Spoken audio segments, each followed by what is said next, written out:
Hey everybody, how's it going? And welcome to Daily's 2A News. You know, there's been a lot of talk about David Chipman being nominated for the head of the ATF, and rightly so. There is a lot of conflict here. This is a person who has clearly had an anti-Second Amendment agenda for a considerable amount of time, working for Bloomberg and Bloomberg agencies in order to impose gun control on the entire country. So obviously him being nominated as the head of the ATF is an extremely bad thing for freedom and for liberty and for the Constitution. As a matter of fact, his confirmation vote was recently postponed yet again, so there's obviously some things going on in the background, and hopefully those things continue to happen, and hopefully it's something that's happening because of the pressure that they're getting from us to not confirm David Chipman. But let's just say that David Chipman actually does get confirmed and becomes head of the ATF.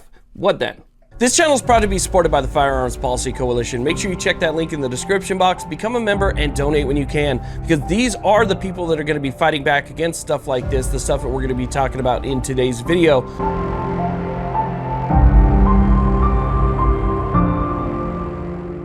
Now, if you ask me, the ATF already has way too much power. More power, in my opinion, than any other agency in the entire country. Because the ATF can unilaterally, overnight, make millions of Americans into felons without most of them even knowing it. So, as it stands right now, without Chipman even on board, they can simply change the definition of something, which would change the classification of it, making it fall under existing law that was passed by Congress, because the ATF is not allowed to write law, right? But they can change the definition and classification of something to make it fall under existing law. Therefore, it would be enforceable under that existing law, making all of the people who own whatever it is that they're targeting felons overnight.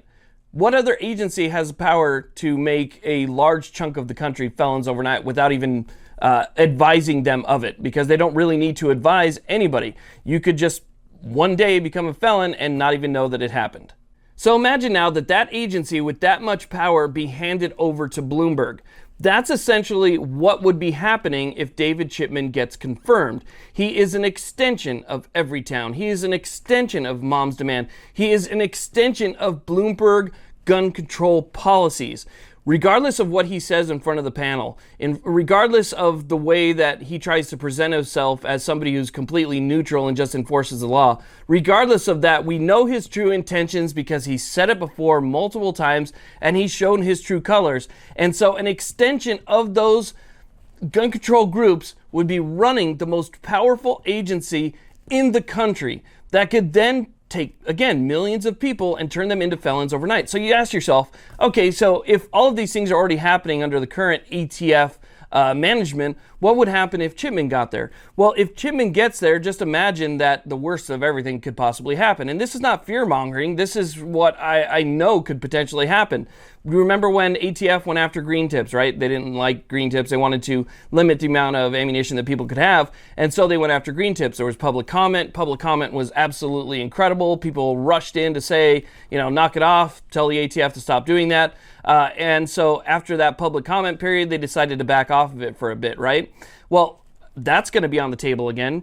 Think about the other thing. So the ATF right now is going after home-built stuff, right? So they're going after those 80%, the things that they don't like that you make yourself that don't have a serial number on them. That's what the ATF is kind of going after right now. Well, what would stop them, since they are the ATFE, what would stop them from then saying, well, we've got that goes through. Now let's go ahead and stop people from manufacturing their own ammunition at home. In order to manufacture it at home, in order to own powder, in order to own primers, and the components needed in order to manufacture a complete cartridge, you're going to have to go through a license to manufacture, because essentially that's what they're doing right now. If you want to buy something, a complete firearm, it has to go through an FFL, or it has to go through a manufacturer. You have to buy something that's already made by some large corporation that has a manufacturer's license that imprints a serial number on it. They don't want you to make it yourself. What's to say that they don't go after ammunition and do the same thing?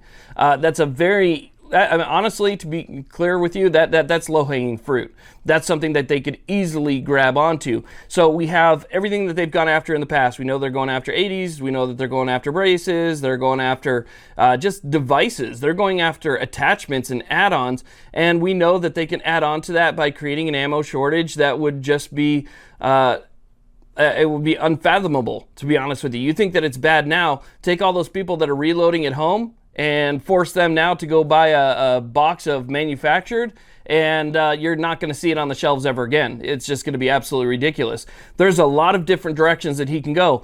Anything that he doesn't like, all he has to do is simply change the definition of it so that he can reclassify it. That's it. That's all he has to do. And we know that if he gets past confirmation, and he's let them hear everything that they want to hear, once he actually gets into office, it's going to be, into his office, there's going to be a completely different set of rules. He can change the mindset of the ATF. He can completely change the ATF's philosophy going forward. So anyway, I'm kind of ranting there, but as you can see, David Chipman being the head of the ATF is an extremely bad thing. His vote was delayed, so that gives you a little bit more time to call your representative or write your representative and see if they can work on your behalf to try and stop his confirmation. I mean, even if they're not part of that hearing, they still have a mouth, and the person in the hearing has an ear, and they can still hear what the other person is saying and encouraging them to do. So, hopefully we can stop this confirmation and get somebody else in there. Currently under the Biden administration, I think that anybody that he nominates is going to be bad, but Chipman is the worst. Thank you all very much for watching. I really do appreciate it. Please like, subscribe, and have a great day.